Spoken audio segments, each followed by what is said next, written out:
So the original idea was creating a sound and light installation that was powered by a whole bunch of Intel tablets.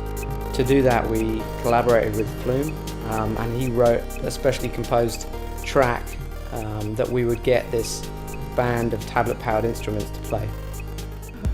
I wanted to just write something that I'd write and see how it was going to come about. We wanted it to be more than just robots playing music. We wanted it to be a visual spectacle as well. The real challenge was in designing instruments that could play the sounds that we could hear in the song.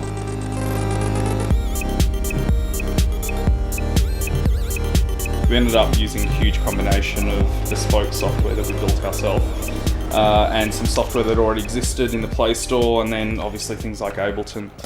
So we looked at things like TouchOSC, and then we just built our own MIDI over Wi-Fi application that we could then skin, which is what we used in the console. If I could do a show with just all that stuff there.